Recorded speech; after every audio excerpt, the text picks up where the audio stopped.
Desperate for money and attention, these toxic parents invented scandalous lies about their own star children and sold them to tabloids, destroying their kids' reputations and careers for a few $1,000s in quick cash. The ultimate paradox of the Golden Age often revolved around money and manipulation, and no story defines this better than that of the industry's first true child superstar, Jackie Coogan. Jackie Coogan, the man who was stolen from himself. Jackie Coogan, with his saucer eyes and charismatic frown, became a worldwide phenomenon when he starred opposite Charlie Chaplin in the 1921 masterpiece, The Kid. He was only 7 years old, yet his fame was monumental, and the money he earned was astronomical for the era. By the time he was a teenager, Coogan had amassed a fortune estimated to be around $4 million, an incomprehensible sum in the 1920s. To put that figure in context, $4 million in 1925 is roughly equivalent to over $69 million today, illustrating the sheer scale of his success and the subsequent theft. He received gifts from heads of state, including a diamond from the Shah of Persia and a bicycle from Pope Pius XI. He was, to the world, a beloved boy whose talent deserved every reward. This heartbreak was shared by many, from the financial exploitation of Judy Garland's childhood to the reputational damage suffered by Brooke Shields. What audiences did not know was that the individuals entrusted to protect him, his mother Lillian and his stepfather Arthur Bernstein, were systematically spending every cent of that fortune, believing it was legally theirs. Coogan's contracts had been signed before protective labor laws for minors existed in California, and because the existing law deemed that any money earned by a child belonged entirely to the parents, Jackie had no legal claim to his earnings, a devastating legal loophole.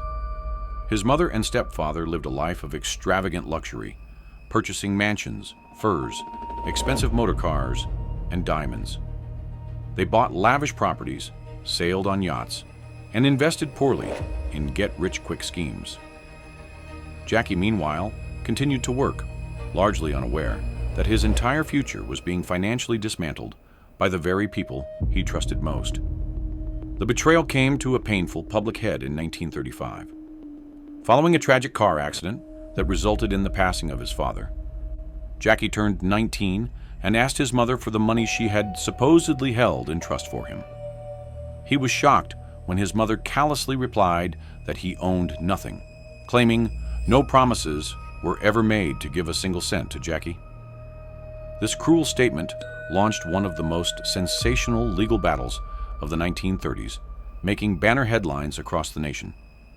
The public was stunned by the mother's cold, mercenary defense of her actions. Jackie's former fortune was gone, reduced to a mere $128,000. By the time the legal fees were paid, a fraction of his original earnings that left him financially ruined. The profound sense of betrayal Jackie felt was palpable, echoing in every newspaper that covered the case. He had been robbed not by a stranger, but by the very people who should have protected him. This scandal, however, did not just destroy a young man's finances. It shattered the illusion that America's child stars were safe and well cared for. It forced the world to acknowledge the dark reality of parental exploitation and the failure of the legal system to protect child workers. The only redemption from this devastating episode was a landmark piece of legislation. Public outrage over the Coogan case prompted the California State Legislature to pass the California Child Actors Bill, commonly known today as the Coogan Act, in 1939. This law mandated that a portion, initially 1/8, of a minor's earnings be placed into a court-supervised trust fund, often referred to as a Coogan account. Though the law came far too late for Jackie, its existence is a direct, enduring legacy of his ordeal, protecting countless child performers who came after him. The foundational story of Jackie Coogan establishes the pattern. A parent's financial greed, framed by the press as a private family misfortune, ultimately costs the child everything. Shirley Temple, fabricating the perfect child star, The world's sweetheart, Shirley Temple, seemed to transcend the troubles of the Great Depression. Yet her flawless image was a relentless, fabricated story, sold by her own mother, Gertrude Temple, a maestro of manipulation who dictated every detail, even her daughter's teeth. Shirley was the most popular and bankable star of the 1930s, a tiny dynamo whose very presence in films like Little Miss Marker and Bright Eyes lifted the spirits of a struggling nation. Every smile, every dimple, every curl was carefully managed, and this management extended far beyond the studio gates. Gertrude Temple, a former dance instructor with boundless ambition for her daughter, meticulously controlled every detail of Shirley's public image, constantly feeding stories to fan magazines that portrayed their life as one of uncomplicated, almost supernatural wholesomeness. She cultivated the myth that Shirley was a magical creature rather than a working professional, ensuring the public saw only the manufactured perfection. Gertrude believed that any hint of typical childhood messiness or rebellion could damage the profitable Temple brand. This narrative of perfection required constant fabrication, which demanded daily vigilance from Gertrude. For instance, Shirley's parents routinely misled the public about her age, often shaving a year or two off to maximize the miracle child effect, ensuring she always appeared younger and therefore more astonishingly talented than she actually was. This deception was a core part of her appeal. When Shirley once lost a tooth, a natural childhood event, Gertrude rushed her to a dentist to have a false one fitted before she could be photographed, maintaining the illusion of the perfect, flawless smile that was essential to her screen persona. She created detailed, intimate accounts of Shirley's home routines, her pious prayers, and her adorable domestic life, all of which were carefully curated fictions sold to the press. These published stories served a dual purpose. They satisfied the public's insatiable appetite for details about their idol, making her seem accessible yet extraordinary. And more importantly, they maintained a pristine, bankable image that studios could exploit without controversy. The pressure on young Shirley to perform this wholesomeness off-screen was immense. She understood from a very early age that her real life had to mirror the fantasy sold in the magazines. She wasn't just acting in films. She was acting the role of Shirley Temple, 24 hours a day, 7 days a week, with her mother serving as the relentless, unyielding director of her real life. This constant professional fabrication prevented Shirley from experiencing a normal childhood. She rarely had real friends outside of the tightly controlled studio environment, and any potential friendships were carefully vetted by Gertrude. Her education was managed entirely by private tutors on set, isolating her further, and her personal life was entirely dictated by the image Gertrude had sold. The environment was less a home and more an extension of the studio's soundstage. Even when she began to grow up and her body naturally changed, signaling her passage into adolescence, Gertrude fought relentlessly to keep her in the childish mold, dressing her in clothes too young for her age, and instructing her to maintain the curls and demeanor of a toddler, desperate to prolong the lucrative child star phase. This caused significant psychological friction for the teenage star, who longed to be seen as a woman and a capable actress, not just a curl-topped doll defined by a juvenile past.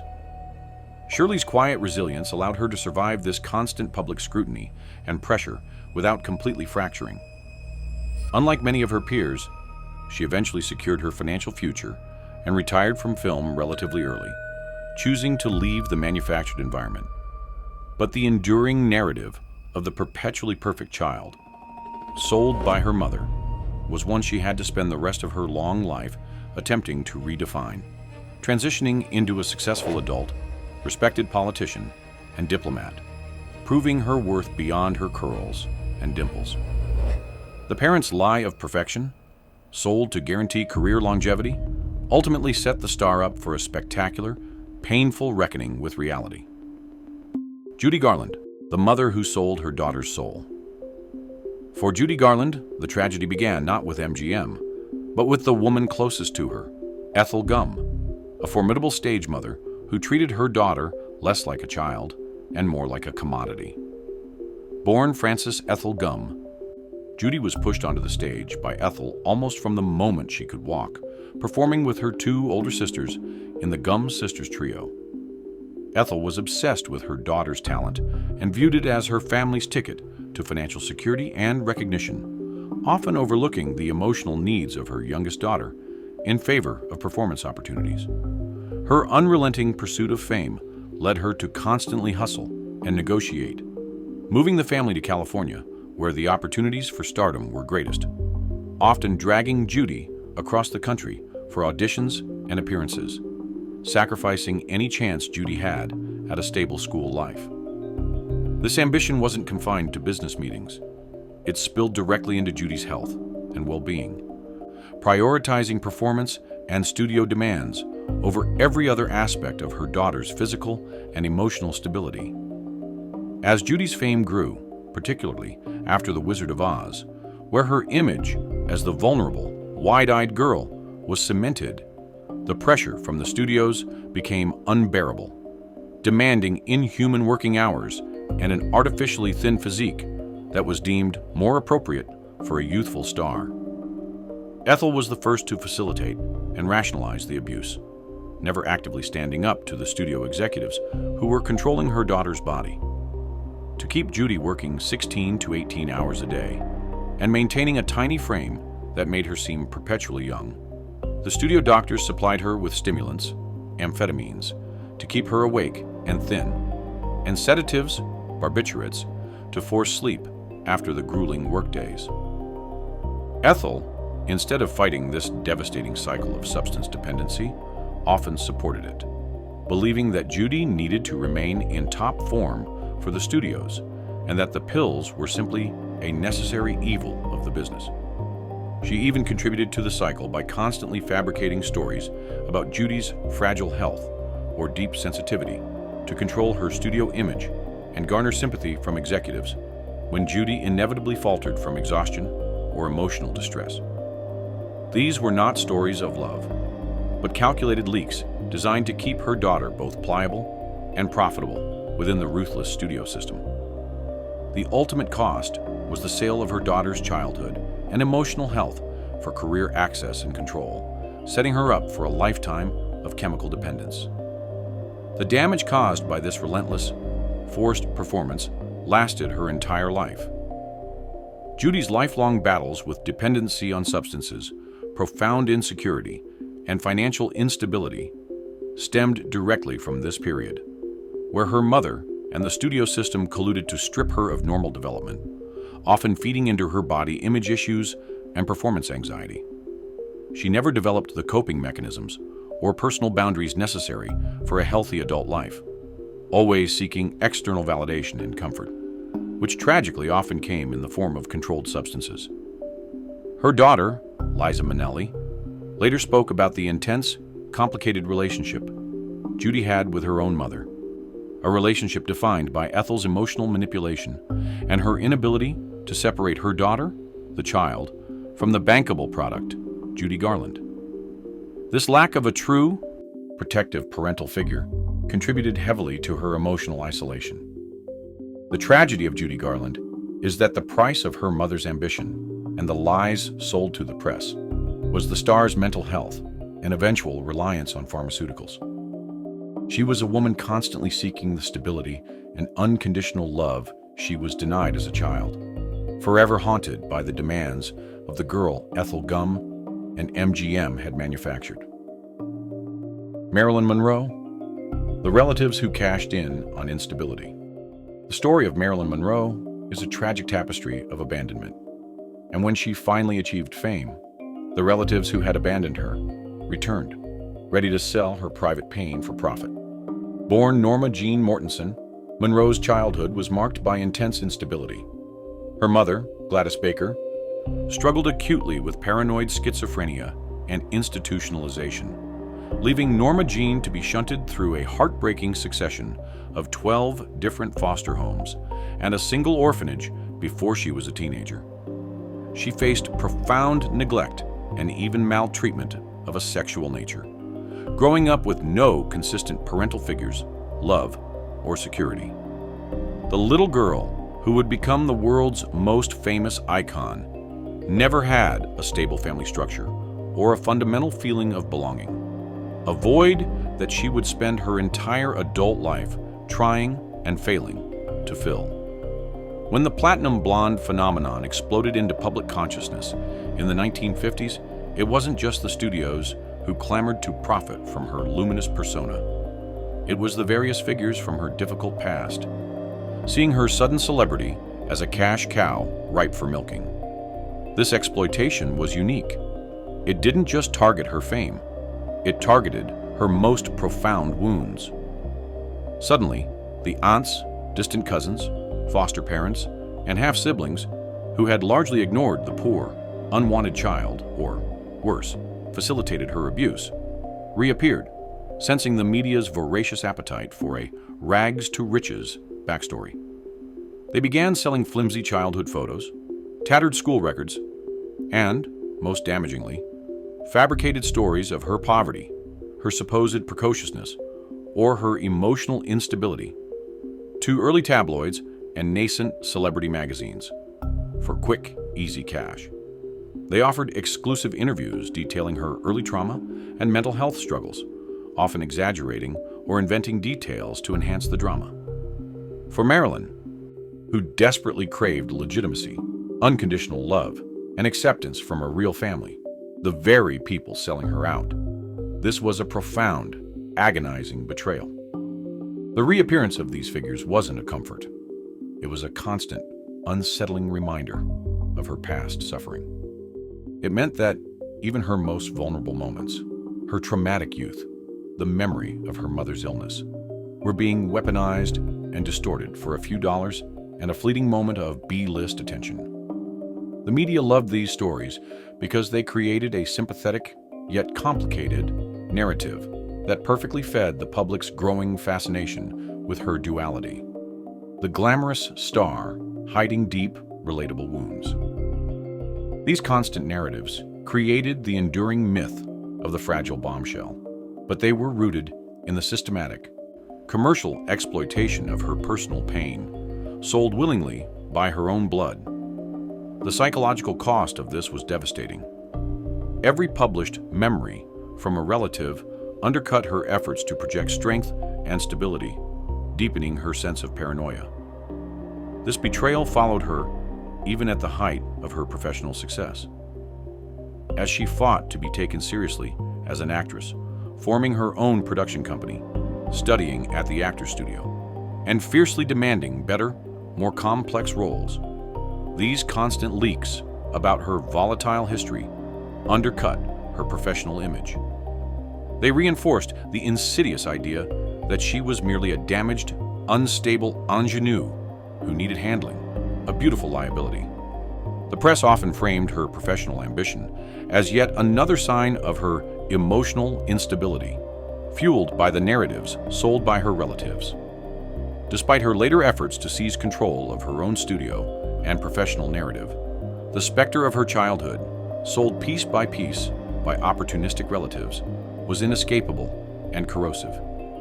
The emotional cost was astronomical. Even as she was adored by the world, she remained convinced that everyone, from studio executives to her own husbands, would eventually abandon her.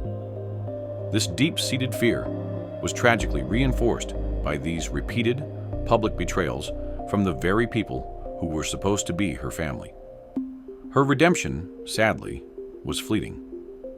In her final years, she briefly gained control of her image and career, only to end her life tragically in 1962.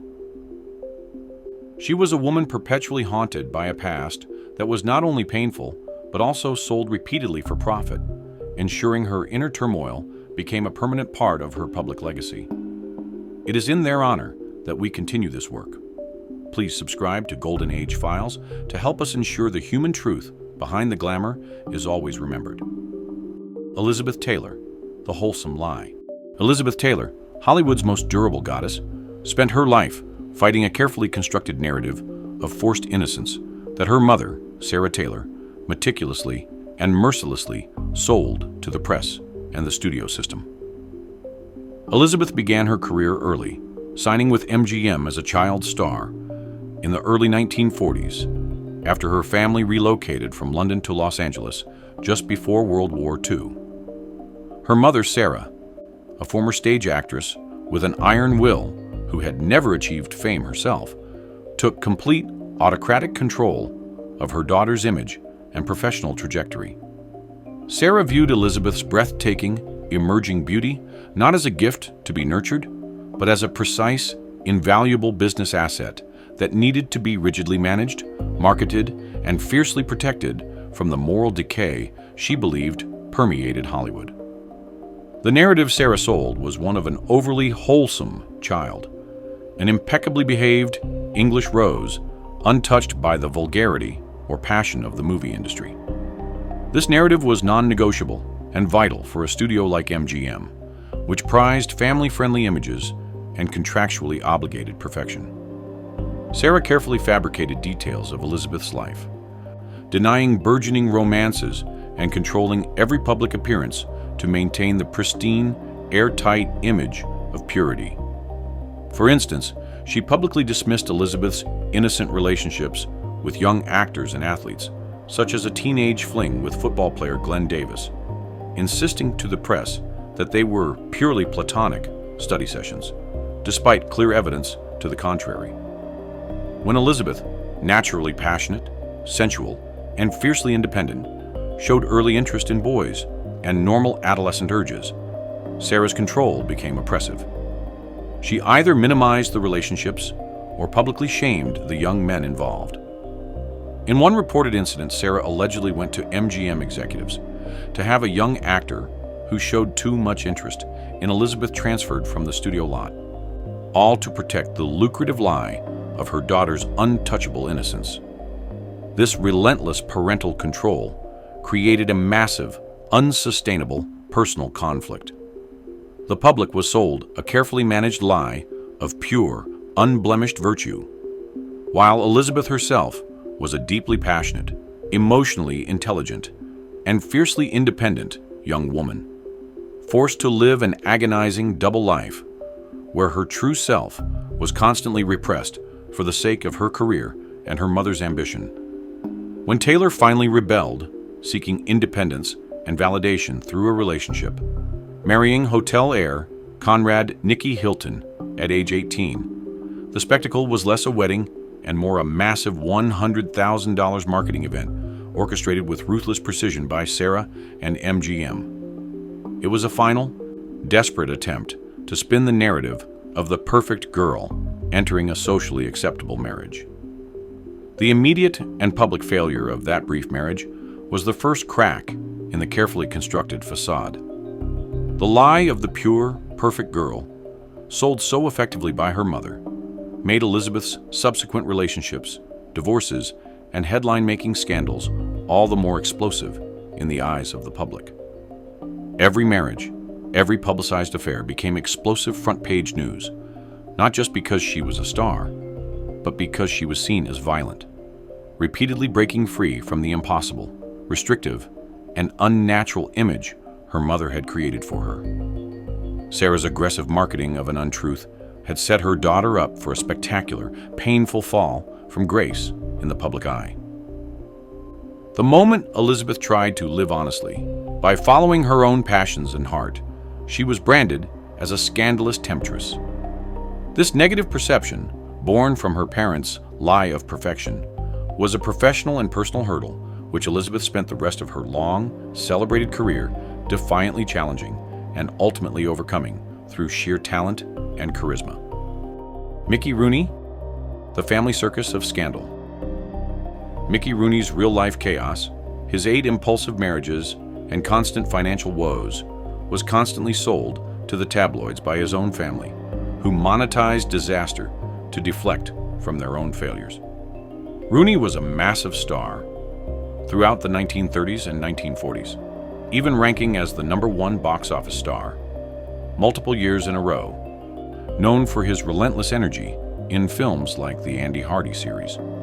He earned millions for MGM, but like Coogan before him, he had almost nothing to show for it when he reached adulthood, a victim of both the studio system and his own dependence.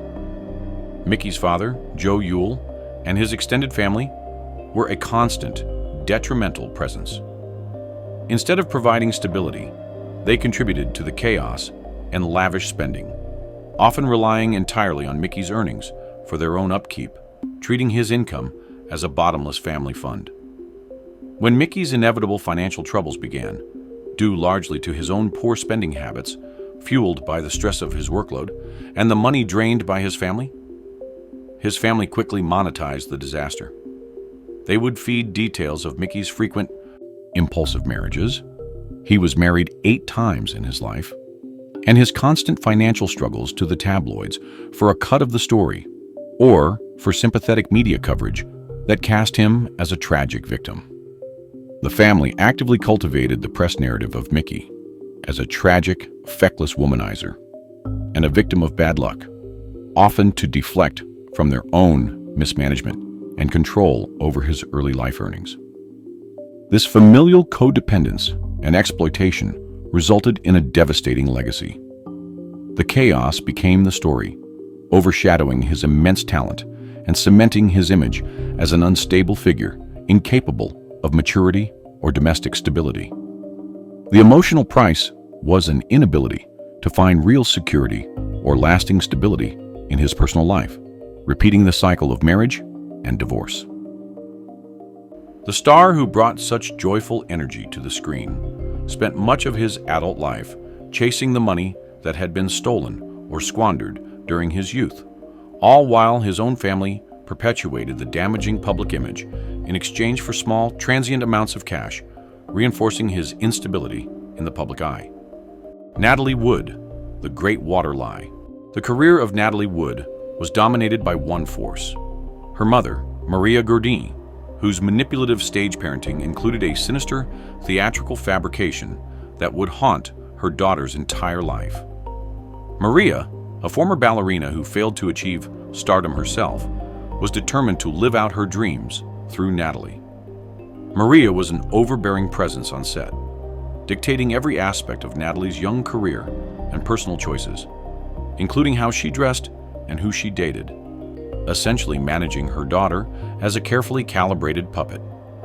Maria's most notorious manipulation involved selling a powerful, dramatic lie to fan magazines to create a sense of mystique and explanation for her daughter's fears. Early in Natalie's life, Maria took her to a fortune teller who reportedly prophesied that Natalie would face danger in dark water. Maria seized upon this, leaking the story to the press and constantly reinforcing the dramatic prophecy. This served to control Natalie, instilling in her a genuine, lifelong fear of the ocean, and, more importantly to Maria, creating a tragic backstory for the rising star that gave her an air of doomed fragility. Maria constantly sold this fear to the press, positioning her daughter as a fragile, fated young woman. A narrative that increased public fascination and kept her in the headlines. This dark fabrication, sold to magazines for maximum drama, tragically achieved the status of a self-fulfilling prophecy when Natalie passed away under mysterious circumstances while yachting in 1981 off the coast of Catalina Island. The dark irony of the lie Maria sold, the one about her daughter being fated by water, was horrific, making her mother's past manipulations a central, deeply unsettling aspect of the subsequent investigation and media coverage. The family's manipulative narrative, created for mystique and control, became the centerpiece of one of Hollywood's greatest, most enduring tragedies. Natalie Wood's story is the darkest form of manipulation, fabricating a dramatic prophecy to control her child's image and decisions, only to have that prophecy become a tragic reality that overshadowed her accomplishments. Henry Fonda, the narrative of the Stoic Father. We have seen the price of greed, but the currency of celebrity required another kind of sale entirely. Henry Fonda, the icon of American virtue, meticulously controlled the press narrative around his family, particularly after the self-inflicted passing of his wife, Frances Seymour. To the public, Fonda was the epitome of the kind, stoic, morally upright American man, a persona he perfected on screen in films like The Grapes of Wrath. Off-screen, he was famously cold, emotionally remote, and incapable of expressing deep affection, especially toward his children, Jane and Peter, creating a profound distance between them. The family's great tragedy occurred in 1950, when Frances Seymour took her own life while institutionalized. Instead of offering his children comfort or an honest explanation for their mother's passing, Henry Fonda, advised by his publicists, immediately sold a version of the events to the press that protected his image. He allowed the press to paint his ex-wife as the sole fragile party, an emotionally unstable woman who was the source of the family's pain, deflecting any suggestion that his emotional distance might have contributed to her decline. He used the press to avoid public scrutiny, protecting his image as the stoic, aggrieved man who was simply unlucky in love. He then refused to speak of her again, banning her name and pictures from the house, and ensuring the press narrative remained the only available explanation for his young, grieving children. The cost to his children was immense. Jane and Peter were left with no truthful explanation for their mother's passing, forced to believe the sanitized, press-friendly lie their father had constructed. They spent decades searching for the truth about their mother and their family history, suffering from a profound lack of closure and emotional honesty. Henry Fonda's manipulation of the press, following the tragedy, was a calculated move to preserve his own star persona, a lie of emotional normalcy, sold at the expense of his children's emotional healing and closure. It demonstrated the lengths to which Golden Age stars would go to maintain the illusion of moral integrity, even when it meant sacrificing their children's fundamental need for truth and parental support during a monumental personal crisis. Cary Grant, the mother who was never mentioned. The impeccable sophistication of Cary Grant was built on the purposeful and necessary eradication of his origins, a story he was forced to maintain because of his family, particularly his father's cruel abandonment and his mother's disappearance. Born Archibald Leach in Bristol, England, Grant's childhood was marked by intense poverty and trauma. When he was only 10 years old, his father, Elias Leach, told him that his mother, Elsie, had gone away to a seaside resort and had died.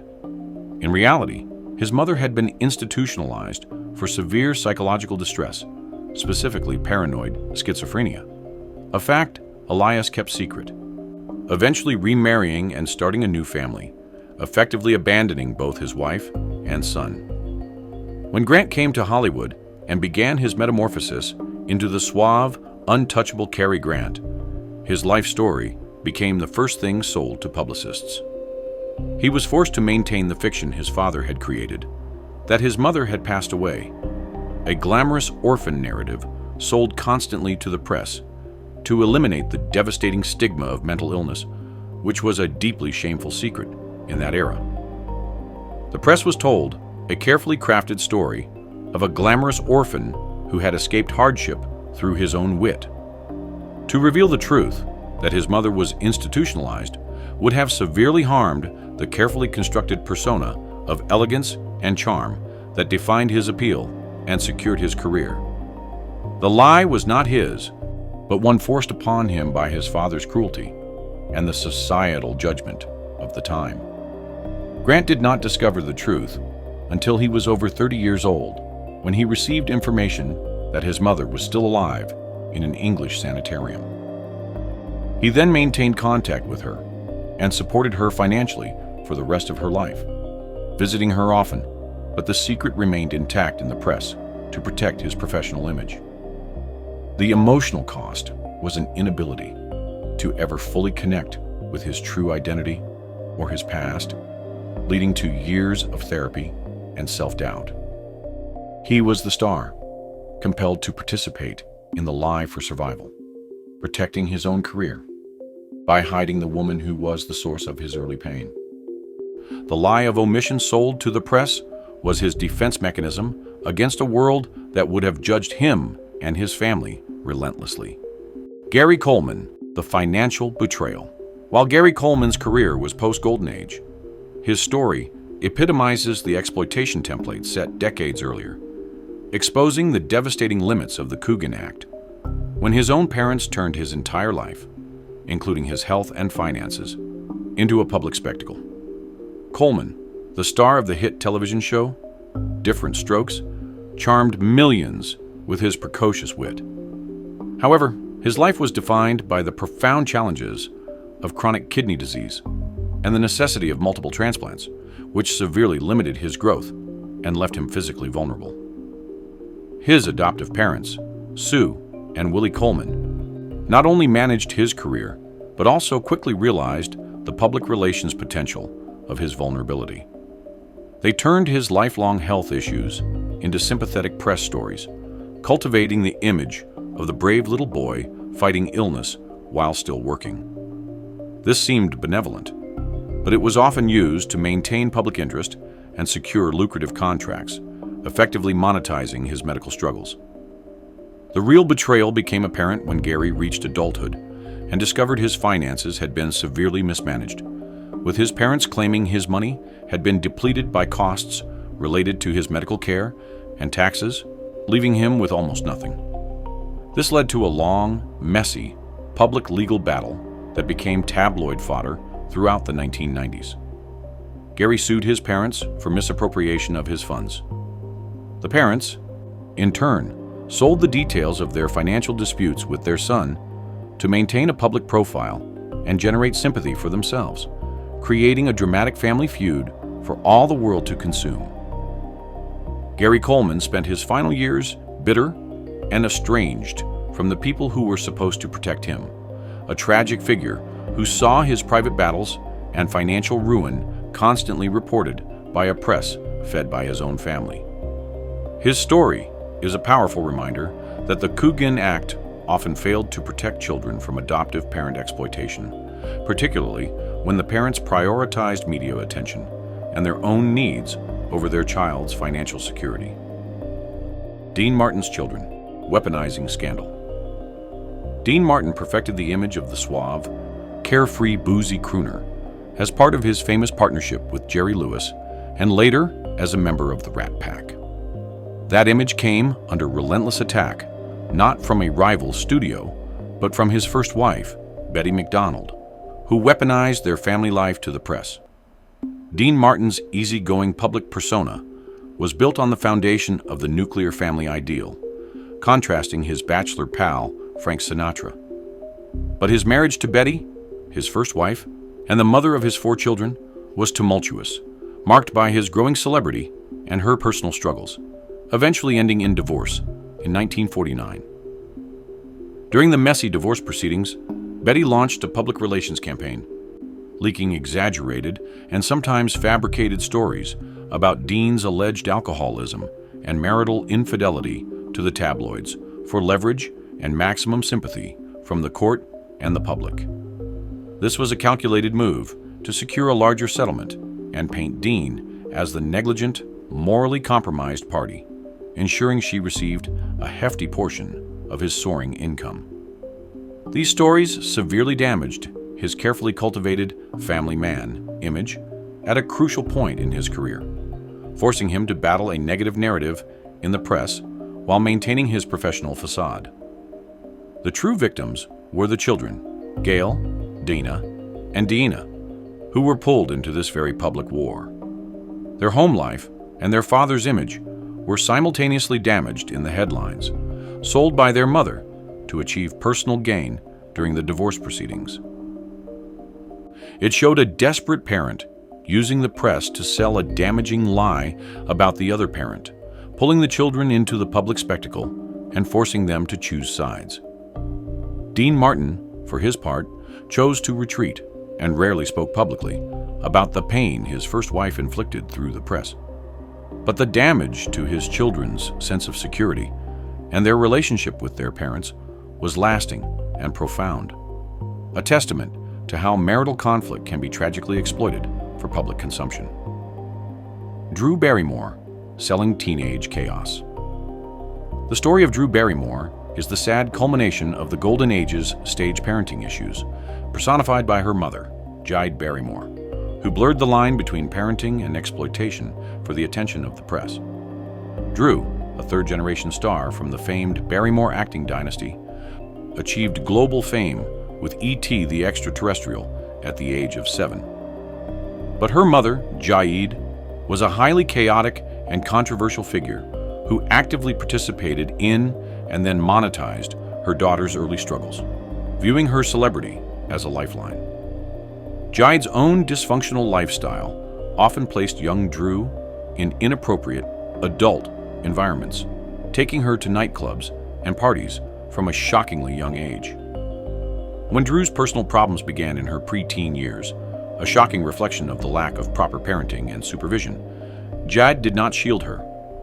Instead, she repeatedly sold intimate details and fabricated stories of Drew's substance abuse, partying, and troubled teenage life to high-paying tabloids like the National Enquirer. The narrative was one of a star spiraling out of control, with the mother often presenting herself as the victim or the brave, long-suffering bystander attempting to save her daughter while simultaneously collecting checks for the exclusive details. The ultimate law was Judy capitalizing on her daughter's suffering, directly receiving cash for these stories that laid bare Drew's private pain. This exploitation continued into Drew's adulthood, leading to a profound estrangement. Drew eventually had herself legally emancipated at the age of 14, a move she took to seek separation and safety from the individual who should have protected her, but instead saw her as an endless source of revenue and attention. Drew Barrymore's story is a raw, painful narrative of exploitation of teenage vulnerability, showing the descent from Golden Age studio control to modern-day tabloid greed driven by a toxic parent. Brooke Shields, the ultimate shame. When Brooke Shields emerged as a stunning teenage model, the person pushing the most shocking, exploitative narratives was her own mother, Cary Shields, whose actions represent the most ruthless form of parental betrayal. Brooke was marketed relentlessly from infancy, starting her career as a child model. But it was Cary who orchestrated the most controversial and career-defining moments, all for money and attention, ensuring her daughter was a constant lightning rod for public discussion. Cary's control and promotion of Brooke's image reached peak infamy in the late 1970s and 1980s. Cary was responsible for selling the controversial Calvin Klein nude photos of a teenage Brooke, and, far more damagingly, for fabricating and leaking explicit details about Brooke's virginity and readiness for intimacy to magazines for enormous sums, including one notorious interview where she discussed the topic openly. These stories were not just rumors. They were calculated, intimate fabrications designed to shock and titillate, ensuring maximum coverage and maximum paycheck, using her daughter's personal life as a primary commodity. The emotional destruction of Brooke's self-image and her sense of privacy was catastrophic. She was forced to live up to a public narrative that was highly publicized and often untrue, created by the one person who should have shielded her from exploitation. The ultimate betrayal and sale of a child's dignity for profit caused immense, enduring trauma. Brooke Shields later described her mother as her entire world, but also the greatest detriment to her emotional well-being, an impossible conflict to resolve. Cary's relentless greed was the ultimate shame, leaving Brooke to fight for decades, to reclaim her own narrative and her own sense of self, a battle she eventually won by taking control of her life and career. If these stories of personal sacrifice and resilience resonate with the human truth behind the glamour, we humbly ask that you register your appreciation by hitting the like button and sharing this video with others. Lana Turner, The Lies After the Storm. The story of Lana Turner and her daughter, Cheryl Crane, is one of Hollywood's most notorious scandals, and the mother's desperate attempt to control the public narrative after the unthinkable happened. Lana Turner, the quintessential screen siren, was perpetually drawn to dramatic, high-profile relationships, none more perilous than her final affair with Johnny Stompanato, a known associate of mob figures and a notoriously abusive man. In 1958, the drama exploded into tragedy at Turner's Beverly Hills home. Following a violent argument between Turner and Stompanato, Lana's daughter, 14-year-old Cheryl Crane, intervened with a sharp object, resulting in the death of Stompanato. The immediate aftermath was pure, desperate Hollywood crisis management. Lana's publicists immediately advised her to leak and sell a highly stylized, sympathetic version of the events to the press. The narrative was designed to protect both Lana's career and Cheryl from legal repercussions, portraying Stompanato as a ruthless gangster who was threatening Lana's life, and Lana as the protective, victimized mother. The story was everywhere, and it was a masterpiece of damage control, painting a picture of maternal instinct triumphing over evil. The mother's desperate effort to control the narrative showed the intense pressure Hollywood placed on its stars, even in the face of profound personal tragedy. The lie that was sold, the highly moralized, sanitized version of events, was meant to save her daughter from legal consequences. But the eventual realization that the cover-up was almost as damaging as the event itself haunted both women for the rest of their lives. Cheryl was ultimately cleared. The court ruling the incident justified use of force, but the trauma endured. Lana Turner's final story provides a necessary closure on the theme of parents lying to the press, transitioning from financial greed to desperate self-preservation, and ending on a note of enduring tragedy and the complicated yet unbreakable bond of maternal love forged in crisis. The lasting toll of betrayal. These 14 stories represent just a fraction of the heartbreak hidden behind the glamour of Hollywood's golden facade and its immediate aftermath. We have seen parents sell their children's money, their privacy, their reputations, and even their trauma for the currency of cash and attention. The price of this parental betrayal was not just a few $1,000s. It was the profound, lasting destruction of childhood, trust, and mental well-being for some of the world's most beloved icons. From Jackie Coogan, who inspired a law that came too late to save his own fortune, to Brooke Shields, whose teenage body was commodified and exposed by her mother for profit, the core truth remains the same. The pressure cooker of Hollywood created a marketplace where a child's private life became public domain, often sold by those closest to them.